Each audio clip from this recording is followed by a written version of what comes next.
Lou said that he felt relieved about that, but Jeff had a sinking feeling that worse was yet to come. As we already said, it will get worse. Jeff was correct. As they next morning, when the two brothers came downstairs together to eat breakfast, their parents were already sitting in the dining room table, staring at the boys, approving of nothing they saw. Sit down! Matt asked flatly. What's going on? Leo asked. Sit. ... down! Matt stated again, anger dancing on the words. The boys complied without further question. Matt Woods began his diatribe. Whatever that was yesterday, beating up some kids for touching your penises. Bikes. Mouthing off to the police. Disgracing both of me and your mother. That stops today. We didn't beat anyone up for touching our bikes. Jeff blarted. Shut up, Jeff! Shut up, Jeff!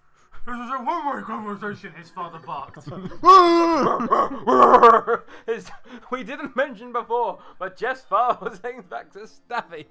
Shut up, Jeff! This is a one-way conversation! His father barked. That kid, Randy Orton, his father, partner at my firm. Did you know that? Did you know, was it even thinking about that when you were assaulting him over godforsaken bikes? You just didn't think, did you, Jeff? Sheila added. Specky cunt. How could I have known that? Matt Dixon continued to draw a penis in my sketchbook. I don't have a sketchbook, it's an iPad. Well, I've spent the entire morning talking to his father on the phone. His dad is willing to let it all go, but shit, son! But shit, son! But shit, son! I've had to deal with that at work now. Do you have any idea how much damage this could have done to me, to our family? Jeff felt that rage. Jeff felt that rage coming back and fought with all his mind to keep it stifled. Instead, he once more tried to appeal with the two adults' parental side. Mum, look at Lou's face. They split his lip. Can't you see it's still swollen? Leo turned his head to better showcase his injury. My God, Jeff, so some kid played a little rough with your brother? Is that any reason to fight them? I wanted to make friends with some of the other families in this neighborhood, but thanks to you, I just don't know. Worst parents ever. No sooner could Jeff and his brother construct a proper defense. What is it, a fucking courtroom or something? Objection! Then their father began speaking again. Oh. Why do I have to be the fucking dad? So, your mother and I have talked this through. Since you're the only a couple of weeks till summer vacation, we've decided that Lou should spend the rest of the season at Aunt Maris's place. Mars's. Aunt George. We've already spoken to her. She's willing to let him come over and stay there. Both Jeff and Lou were floored by this decision. Both boys began to protest at the same time, but they saw the look on their parents' faces. The decision was made. Why can't we both just go then? Jeff asked, a last-ditch effort to get away from his parents. Marcy doesn't want both of you there. She says you two are too rambunctious, and frankly, we agree. Wink face. Sheila answered. She didn't burst into tears at the end of this sentence. And so it was. Lou was shuttled off to his aunt's place in Abita Springs, Louisiana. A place even smaller and duller than Mandeville. If one can believe that.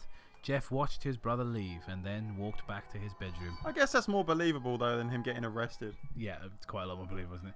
He felt that rage. Congratulations, you aren't an awful writer. You're just a bad one. However, it began to feel almost ... pleasant to him. He couldn't explain it. He was furious at this turn of events. His parents had turned their backs on their own children. However, through it all, these new feelings he was experiencing weren't all terrible.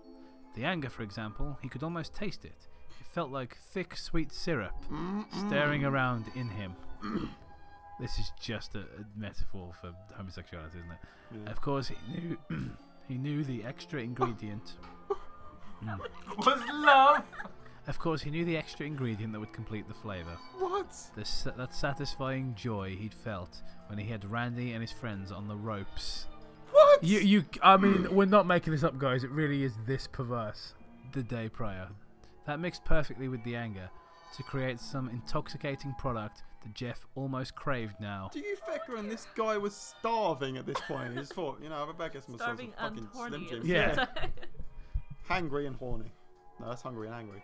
He Okay. fell asleep lying on his bed thinking about that syrup. That thick, viscous... Salty. That's what it says. Thick, viscous. That apparently viscous is a noun, not an adjective, according to this, because that thick viscous that seemed to work its way through into the very fabric of his soul. He wanted it, Oh my yet he God. knew that it was In every destructive, hole. It was destructive. and that nothing good could come from sampling it again. I am lost for words. Toby's jaw was like wired there. It was hilarious. You know, the first time you said it's actually an allegory for homosexuality, I thought you'd just be joking at a bit of a stretch. No, no, it's as gay as the X-Men. I mean, X-Men was right. X-Men No, 3. X-Men was I'm saying No, the he whole doesn't thing. mean gay as in like the way frat boys say it to mean bad. He means gay as in homosexual. Yeah, like the whole point of the X-Men is that they're like minorities. Yeah, it's like they are, different to other people and they can't help it. Like, have you ever tried not being a mutant? That's actually a line from one of them. It's like a parent saying, have you ever tried not being gay? Several days passed, and tensions were high between Jeff and his parents. Tensions were high with this Herman Munster guy. Without Lou around, there was nothing for him to do except sit in his room and play video games. Oh, that's a Sad hard. life. Yeah, I was gonna say hard existence. Had to you know. Playing Minecraft and his friend Yeah. just involved. He had to sit there and play Super Smash Brothers and Knuckles. He went outside but didn't venture far from home. He knew if Randy and his goons and Knuckles showed up again, And Punchy Sonichu. it would likely result in another fight. Do you guys want to do Sonichu in a bit? Fuck it. Do you know what I mean? Yes. Just go mental to Sonichu. For a few days, that worked well, and Jeff believed he could get through this. However, his mother changed all of that on an early Saturday morning. Jeff was awoken suddenly by sharp sunlight striking his face. He heard his mother humming, something that she rarely did. What? Even in his half-sleeping state, he knew that humming was forced. She was doing it to wake him up, and figured the added sunlight would get things there even faster. When she noticed Jeff's eyes cracking open, she sauntered over to his bed and began speaking in a tone that simply oozed of false joviality. At first, Jeff had refused. Could his mother be serious? Did she really expect him to go over and make friends with Randy? He was still in bed when his mother stopped her incessant humming long enough to tell him to get up and get dressed. Once he learned why, he told her no way in hell. However, his mother was a shrewd manipulator, and she knew exactly what would get the job done. Really? Because she seems like a fucking idiot to me. She sounds like an overly sensitive, constantly crying, shrieking, shrew of a heartbeat idiot bitch. And this is how you speak to your wife? Get back in the kitchen, you'll feel the back of my hands. What? Yes, Matt Senpai. She promised Jeff that if he did this for her, went over and made it work with Randy, that Lou would come home the next day. She teabagged Jeff. she sandbagged Jeff right into the corner with that one. You sandbag me? Yeah, you sandbag. Also, make it work with Randy. What is he in a relationship with him? Gay jokes. He'd no choice but to agree. A short time later, Fucking Brokeback Louisiana. a short time, Brokeback Swamp. Brokeback the Killer. Brokeback Bayou. Brokeback King's Landing. Get it? Because of bum sex. Jeff and his mother were pulling into Randy's driveway. Randy's mother answered the door. Sounds a bit like bum, doesn't it? Oh my God. Randy's mother answered the door. Hello. You must be Jeff. She greeted. Jeff smiled wanly and confirmed that he was in fact who he was. How's it? That was a necessary sentence. How's it? Yeah, this is dark. Hello, I'm Sheila Woods. Nice to finally meet you in person, Jeff's mother announced, barging past her son and extending a hand to Randy's mother. Sheila, so pleased to meet you. I'm Bridget Hayden. Fuck me, that was so scary. It's like Bridget Hayden. Sorry. Sorry to hear that our boys had been a little mishap the other day. You know how it is though with teenagers. Hormones going crazy and all. It's like a robot Frankie Boyle. Like, hormones going crazy and all. Kerry Katona's vagina. Randy never gets into fights, but he explained to me that Jeff and his brother are still new to the area and haven't quite learned how we do things in Mandeville yet. Isn't that right, Jeff? How we do things in Mandeville? What? Jeff couldn't resist a small jab. Yeah, sorry about that, Miss Hayden. Me and Lou had no idea that it was okay for your son and his friends and mess... What? It was okay for your son and his friends and mess with our bikes without asking, because proofreading is for batties from the south. Bridget, he gets that mouth from his father. Never knows when to shut up. How about you and I go in and have some coffee? What are you talking about? How about you and I go in and have some coffee and you can tell me all that great gossip about Mandeville where boys get to know each other the right way? Randy is in his room, Jeff, upstairs. Second door to your left. I'm sure you'll hear the sound of his video games or something, Bridget stated with very little humour in her voice. Thank you, Mum. Jeff answered and entered the house. Jeff knocked and heard Randy answer with, Come in. So, I guess you heard. Our parents want us to hang out, get to know each other. Jeff stated with little conviction. Yeah, that's right. My mom doesn't like the drama. Honestly, she worries too much. I mean, I'm cool if you're cool. Jeff sat down on the floor next to Randy and struck up a conversation. So turns out your dad is my dad's boss. He freaked out about the fight in the parking lot. He was actually worried he'd get fired or something. My dad's like everyone's boss. I fucking hate it. I think half the kids in my school talk to me because their parents are somehow connected to my dad's firm. Why'd you hate it? God, it's Jeff fake. act. Because it's fake. The whole damn town is fake. You figure it as far as you go, but trust me, everyone who lives here is just trying to pretend that they're somewhere else. My parents make up all this shit, all the trophies and stuff, so I can brag, that's it. Jeff smiled. I know how you feel. Conversations. My dad had me in a boxing class a year ago because some co-worker of his had a brother that worked at the place or something. As soon as that guy quit though, I was out of the gym the next week. I wish it was that easy. Randy responded. I hate playing baseball, but my dad, I will surely have it out there again next summer, and the summer after it. It's like, he knows I hate it, but wants to make sure I'm out there with a stupid company name on the back of my jersey. Sounds rude. It's pretty... It must be difficult not knowing whether you're American or Irish. Yeah, you know what I mean. Fucking Irish. Randy, why did you and your friends fuck with our bikes t'other day? I told you, this town is fake. Boring as shit. There's nothing to do here. We'll have to find something to do. I mean, there's only so many times you can go out and hang out at the video store. Why the dirt paths in the woods? Sounds a bit rude. All the girls here are stuck up, so I just mainly get into boys, really. No, I didn't say that. Sounds a bit... All the stores close early. There's no mall and no movie theaters across town. We're just bored, man. So I'm sorry for that, I guess. So he's the Slender Man. Randy's the Slender Man. It's cool. Jeff replied. I guess I'm sorry for two. Went too far, you mean? Sorry, no. What do you mean I mean? No, I fucking read what's on the screen. I guess I'm sorry for two. Oh, wow. I'm eating for two now. He's preggers. Preggers? Things went too far. You mean the fight? Randy Slenderman's asked. butt, baby. Oh, that was pretty cool, actually. Oh, those guys, Keith and Troy. They just leech on me because of my dad. It's like I told you. I'm pretty sure their parents make me hang out with them. The afternoon went on, and Jeff soon forgot that this was a mandatory arrangement. He actually started to find himself liking Randy. Sure, their first encounter was a little sketchy, I really hope they have sex. but he was coming around to the guy, finding that he wasn't so bad once his idiot friends were removed from the equation. About an hour later, things took a new turn. Ooh. Oh. And just stick on a atmosphere. Jeff heard the twin pops of two-car doors shutting in near unison, and then had heard the engine start up.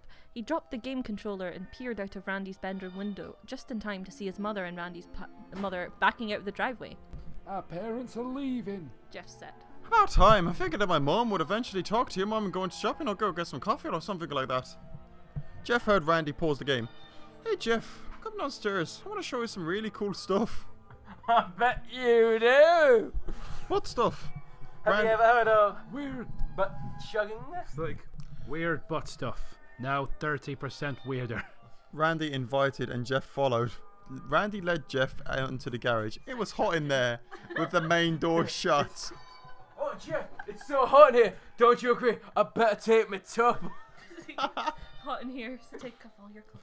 The garage was well kept though, and Jeff observed stacks of magazines underneath a workbench, as well as tools and various other utilities items stacked about. Standing in a small closed garage with the late summer heat lingering about, Jeff began to feel uneasy, despite the fact that Randy and him seemed to bond over the last few hours playing Super Smash Bros. Fox only Final Destination, no items. 1v1 bitch. Sorry, I didn't like to say that.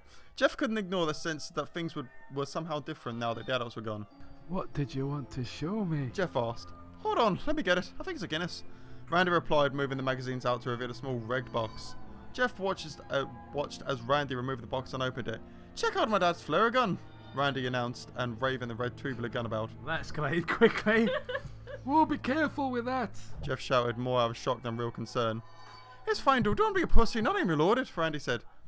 However, Jeff watched as he fished out one of the flares. I get it, because he's a fish later on. One of the flares out of the back compartment. Randy then continued to fiddle with the flare gun, popping it open, loading a flare. No, it's loaded, he announced. My dad showed me how to use this last year when we went out boating. Sometimes I take it back and shoot flares out of the trees. But maybe this time I don't need a tree. What? The change in Randy's tone and demeanour was impossible to ignore. Okay, well, cool gun. Let's get back in the house. It's hot out here. Plus, I'm getting hungry. What do you have to eat? However, as Jeff turned to walk through the small door northern the way you said it, even more back into the house, his path was suddenly blocked by two familiar faces. I'm fucking turning northern now. It's you, Matt. It's you, Matt. It's the fat kid. Gotta be eating a pie. I will stab you in the eye with this pen. Where are you going, Jeff? The fat kid, Troy, blurted out as he and Where are you going, Jeff? Matt, stop body shaming. Check your thin privilege immediately. As he and Jeff, as he said, well, scarfing down a pie. As he and Keith Because he's stepped fucking fat! forward into the garage. Which is a bad thing! Shame! You two assholes took long enough to get here. I had to babysit this faggot hoodie. Randy shouted, a wicked joy. I like was the way he present said in it his like he words. wasn't specifically talking about Jeff. Not you emphasis faggot, not this. Like it wasn't. I had to babysit this faggot all the time. I had to babysit this faggot all the Sorry, Randy, but Stitch. But Keith had to move his promise. Keep doing this. Was it? Quickly, Troy, eat some margarine. Much better. Troy had to move from his yard before his parents would let come out. You know, he sounded at the beginning of that. He sounded like that fucking kid from Malcolm in the Middle. He's like, Troy said, a sheepish tone to his voice. It's cool. We're here now. Keith said. What the fuck is going on? Jeff staring at Randy. He noticed Randy still had the flare gun in his hands. I'll tell you what's going on, Jeff. You owe Keith and Troy an apology for what you did. You sucker punched them and then you ran away. You didn't even have enough the balls to fight them fair. So now, you're going to pay for them what you owe. I'm not going to fight you, okay? I'm done with that shit. Jeff replied as he glanced around the room for an exit. You're right about that. You're not going to fight. You're going to stand there and let my boys get their licks in. What? You've always been a cunt. You're going to stand there and let my boys get their licks in. I mean, it's like, you know, you got I can't scale, and actually. It's like, it's on its way. It's shooting up the fucking scale of gay. I mean, it's approaching We're Still Standing Here music video, and if it goes past that, it'll be hitting Too Fast and Furious. but we're like balls deep into He-Man kind of territory right now. Then I get mine. And then what's done? Then the large woman. Then you get the fuck out of my house. I told my mom that you got sick and walked home after that. And if you see us again, you better walk the fucking other way. I didn't start fucking in there. You better walk the other way.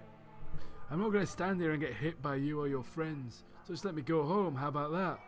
I'll tell my mum we're cool and everybody wins, okay? Randy then raised the flare gun towards Jeff. No! You stay, pussy. You stay there and take your licks. So, licks wasn't a Freudian slip. He genuinely wants to use the word licks. Right. Jeff felt... So first thing I make them do, toss my salad. That's why you call him pussy. And the reporter said, well, tossing your salad, what is that? Well, having your salad tossed. Jeff felt that sensation once more, that sick, rich, dark matter that swirled about inside him. He could taste it now. It was heaven.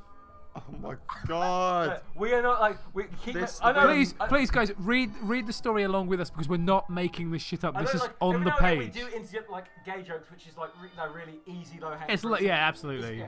But fucking this. Yeah. And of course, in the middle of it all, Jeff himself. He felt that pleasure begin to mix with the rage, forming the perfect product. He tried to avoid sampling it. What the fuck is He he talking knew about? that only regret could come from indulging in it. However, when it was placed so close, when the aroma and the promise of The sweet musk. that sweet, savoury flavour was only inches away, Jeff found that he could no more. He could no more to stand against it than a ship in the ocean could stand against a typhoon. That entire paragraph, I added nothing. That's how it's written. Oh my god. That is word for word. Right, we find this guy and we ask him, did he intend it to make it sound so gay?